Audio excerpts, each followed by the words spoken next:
नमस्कार दोस्तों, फिर से एक बार मैं नरेश महानंद आपका लाइव शो में स्वागत करता हूं। दोस्तों, यीशु के लिए मर गया।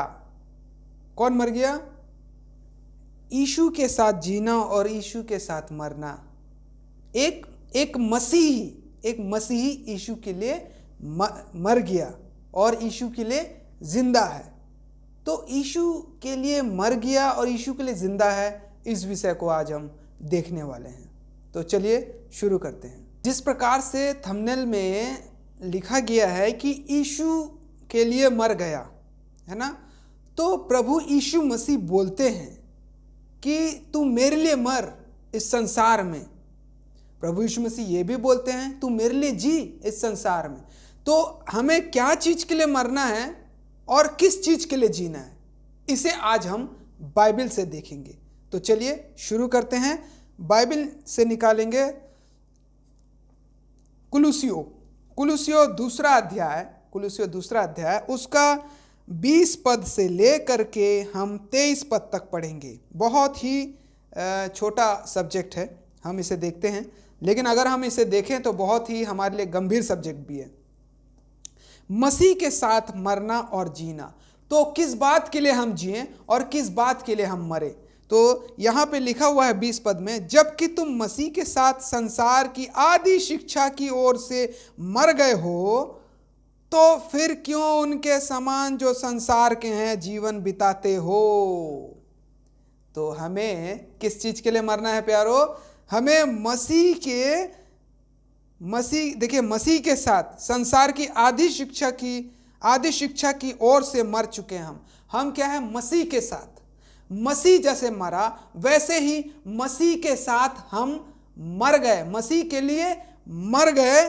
संसार की आदि शिक्षाओं, यानी कि जितने भी शिक्षाएं हैं, पूर्व शिक्षाएं हैं, जो संसार की शिक्षा है, जो सांसारिक रीति बताती है, उस शिक्षा के लिए हम क्या हुए?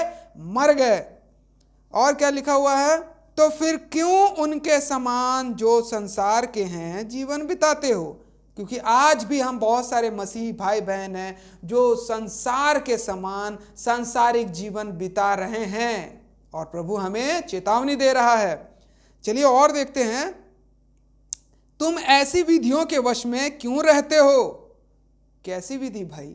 जो मनुष्यों ने बनाई हैं, बाइबल ने नहीं बल्कि जो मनुष्यों ने बनाई हैं, ऐसी विधियों के वश में मत रहो, उनसे दूर रहो, कहता है यहां पे प्रभु यीशु मसीह का वचन, कि यह ना छूना, उसे ना चखना और उसे हाथ ना लगाना। बहुत सारी विधियां हैं। अरे बिल्ली रास्ता काट गई, नहीं ये रास्ते से मत जाओ।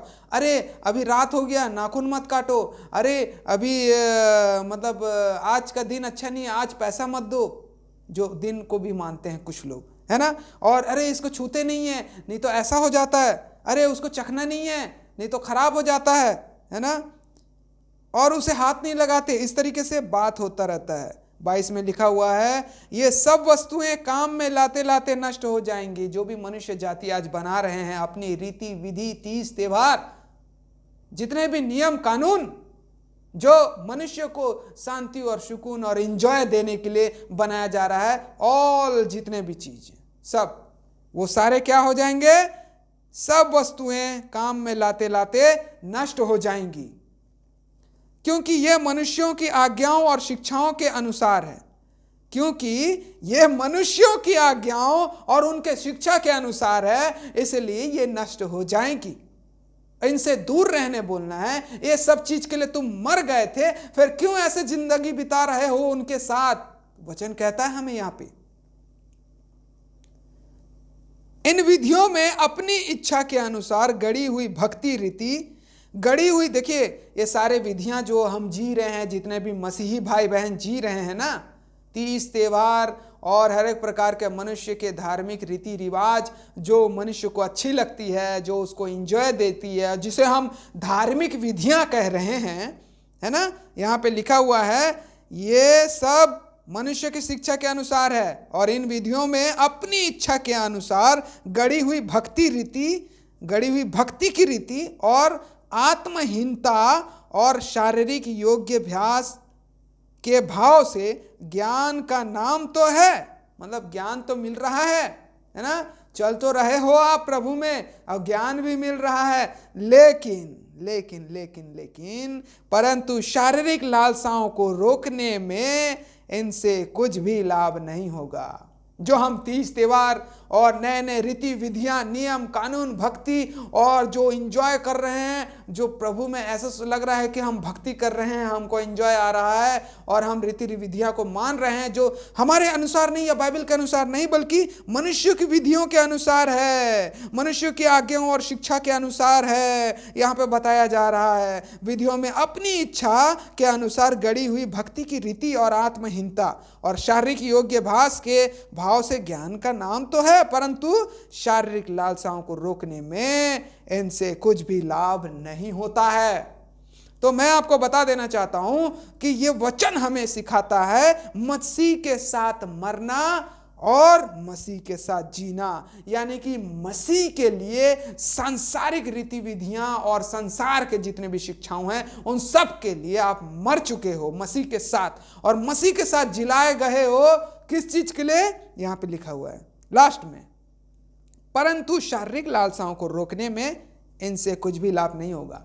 तो शारीरिक लालसाओं को रोकने में हमें प्रभु यीशु मसीह में जिंदा होना पड़ेगा, अपने विचारों और अपनी इच्छाओं और अपनी बुरी लालसाओं और अभिलाषाओं को मार डालना पड़ेगा, तभी हम यीशु में जिंदा रह सकते हैं। जिस प्रकार से मैं बता रहा हूं, जिस प्रकार से मनुष्य मर जाता है ना, तो हाथ पैर नहीं हिलता और कुछ बोल नहीं सकता, सूंघ नहीं सकता, उठ नहीं सकता, बैठ नहीं सकता है, देख नहीं सकता, मर गया वो। तो उसी प्रकार से हमें भी पाप के लिए, अपने अभिलाषाओं के लिए मर जाना है, उसको करना ही नहीं है। उसके लिए हमें क्या करना है? अपने आप को मार डालना है। अभी आप बोलोगे कि ये आदमी यहां से वहां तक ना चल सके, तो आप क्या करेंगे? उसके पैर को काट देंगे तो नहीं चल पाएगा। यह आदमी देख ना सके, सुन ना सके, तो आप क्या करेंगे? उसको कनवा कर देंगे, बहरा कर देंगे। यह आदमी खा ना सके बोलेंगे तो आप उसके मुंह को सील देंगे। उसी प्रकार से यह आदमी पाप ना कर सके बोलने से और शरीर को मारना पड़ेगा और उस अपनी अभिलाषाओं को मारना पड़ेगा, और इस प्रकार से आप यीशु मसीह के लिए मर जाते हैं और यीशु मसीह में फिर जिंदा होते हैं, और वो है सिर्फ और सिर्फ प्रभु यीशु मसीह के शिक्षा के लिए जिंदा होते हैं और उसी के लिए जिंदगी बिताते हैं।